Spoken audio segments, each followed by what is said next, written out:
자, 내담자가 상담을 많이 받아본, 이제 경험을 많이 한 내담자가 와서 이전 상담 경험에 대해서 이제 되게 부정적으로 얘기를 할 때, 상담사가 여기에 대해서 이제 어떻게 반응을 하거나 다루어야 되나, 이걸 한번 정리를 해볼게요.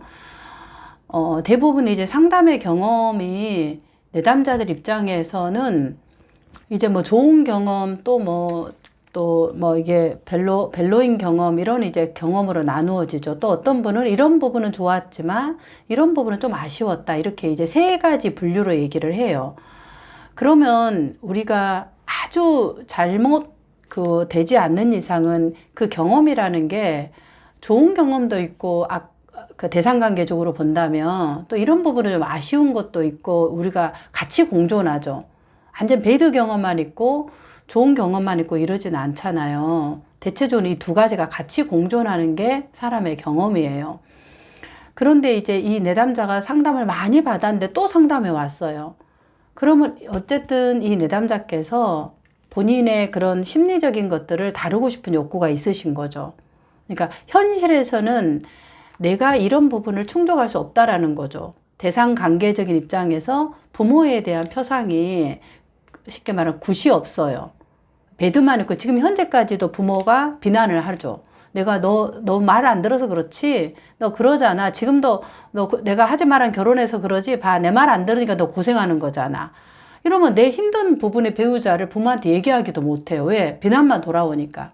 그런데 이 안에 우리의 욕구는 축복받고 인정받고 내 마음을 회복하고 싶은 욕구가 기본적으로 있는 거죠. 자기애적 욕구가, 인정 욕구나. 근데 그게 이제 현실의 관계에서 충족되지 않을 때 상담을 통해서 상담자에게 이 부분을 충족하려고 하는 것들은 긍정적인 거예요. 그런 측면에서 내담자가 자기를 회복하고자 하는 욕구는 상담자가 반영을 해줘야 되는 거죠. 첫째는. 그러니까 이전의 상담의 경험에 대해서 부정적으로 얘기를 해도 어쨌든 상담을 지속적으로 쇼핑만 하는 게 아니라 그 EAP 상담으로 본인이 지원받을 수 있는 것들은 지원받고 비용을 낼 수 있는 것들은 내면서 지속적으로 상담을 받은 것은 긍정적으로 내담자가 자기를 회복하고자 하는 욕구가 있다라는 거죠. 그래, 그런 부분을 먼저 첫 번째는 돌려주는 거. 왜 그러냐면 이건 이제 긍정적인 욕구를 돌려줘야 되니까. 그러지도 않는 사람도 있으니까. 그 다음에 이제 두 번째는, 이제 상담사들의 저에 대한 그런 반응의 피드백이 이제 여러 가지가 있는데, 자기가 너무 기분이 나를 비난하기 시작했다. 너무 기분이 상했다. 이런 얘기를 해요. 이제 긍정적 경험은 좀 놔두고. 그러면 그런 얘기를 할 때는 상담사가 가만히 있는 것은, 반응의 개입으로서 방임이 되는 거예요.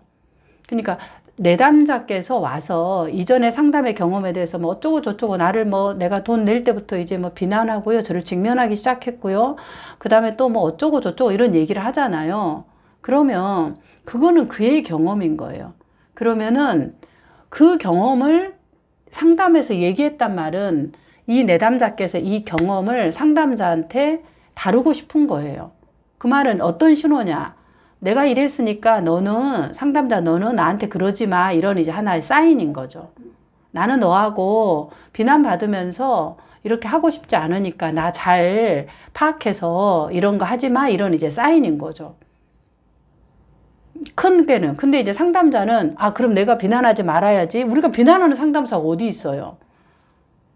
근데 이제 내담자가 그걸 그렇게 느낀다는 거죠. 중요한 거. 그럼 왜 그거를 어떤 부분에서 내담자는 그걸 비난으로 느꼈고, 그게 내가 기분이 너무 상한 게 어느 지점인지를 상담사가 알아야지 나와 지금 이 관계 속에서 상담사가 이런 부분이 나오지 않을 수 있죠. 왜냐하면 나는 최선을 다해서 한다고 했는데 내담자가 그렇게 느낀 거예요. 근데 그 지점이 어느 지점인지를 아는 게 필요한 거죠. 그래서 이제 아까 말한 자기를 회복하고자 하는 욕구가 좀 크신 것 같다.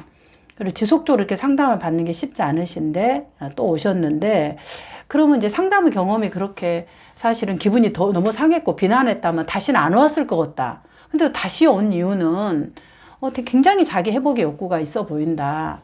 그러면 제가 민들레님께서 그 상담자에서 어떤 부분을 비난으로 좀 여기셨는지 이런 것들을 혹시 조금 여쭤봐도 될까요? 왜냐하면 제가 이 민들레님하고 상담 관계를 할 때 저도 이제 의도치 않게 비난이라고 여길 수 있는 부분이 있어서 좀 여쭤봅니다. 이렇게 물어봐서 솔직하게 즉시성으로 물어봐야 돼요. 그럼 이제 얘기를 하겠죠. 어떤 부분에서 비난이라고 여겼는지, 또 기분이 상했는지. 그러면 이제 얘기를 하는 사람은 조금 더 자기를 개방하는 사람인데, 이제 이 얘기를 어떤 방식으로 하냐면 자기 주관적인 것을 우리는 얘기를 해요. 객관적으로 얘기를 하는 게 아니라 항상 내가 느낀 걸 얘기를 하는 거예요. 그러면 그 상담사한테 물어봤을 때 상담사가 비난했냐? 아닌 거예요. 근데 내담자가 비난으로 느꼈다면 그 지점에서 이 내담자가 관계를 맺는 방식이고 그 지점에서 내담자는 취약한 거예요. 그러면 이 취약한 부분을 상담자는 이 상담의 관계에서 이 지점은 내가 굉장히 유익 있게 봐야 되는 지점이구나. 이 지점은 내가 다룰 때 직면을 초반에 하거나 이런 경우는 내담자가 비난으로 여기겠구나. 그래서 충분하게 이 내담자에게는 뭔가 지지를 받고 싶은 마음이 크시구나. 그렇게 알고 내담자하고 합의를 해야 돼요. 그러면은 민들레님께서 저하고 상담해서 제가 조금 더 지지적이고 공감을 하는 이런 부분으로 조금 방향을 받고 싶으신 게 아니면 어떤 방향성이나 저희 피드백이나 이런 직면 이런 부분들도 좀 원하실까요? 하고 물어봐야 돼요.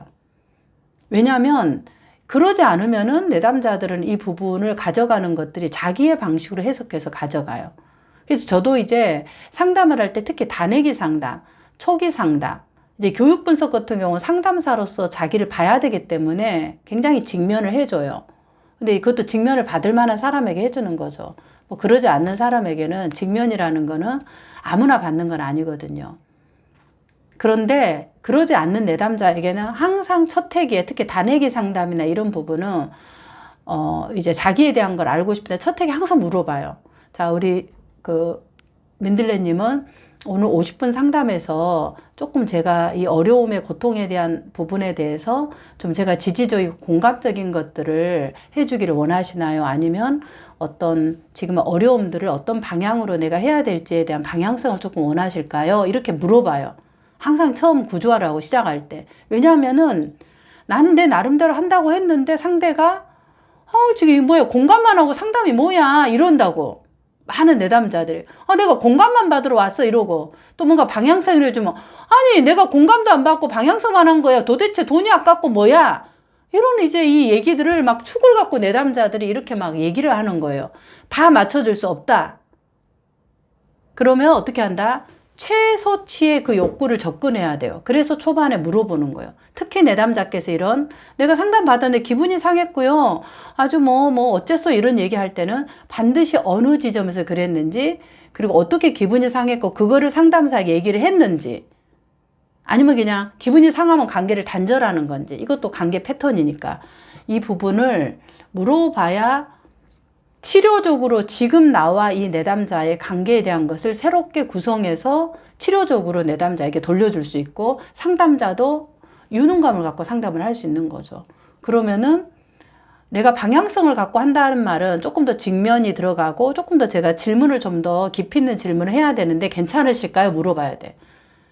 그럼 괜찮다 그러면 이제 하면서 한 번씩 공감해 주는데 그러지 않으면은 그냥 지지적으로 해줘야 돼요. 그 내담자가 아직까지 이걸 받을 만한 쉽게 말하면 준비가 안 돼 있다. 너무 약한 거예요. 그런 사람에게는 그냥 이렇게 반영만 해줘야 되는 거죠. 그래서 그런 부분을 첫째로 다루는 것이 필요하다.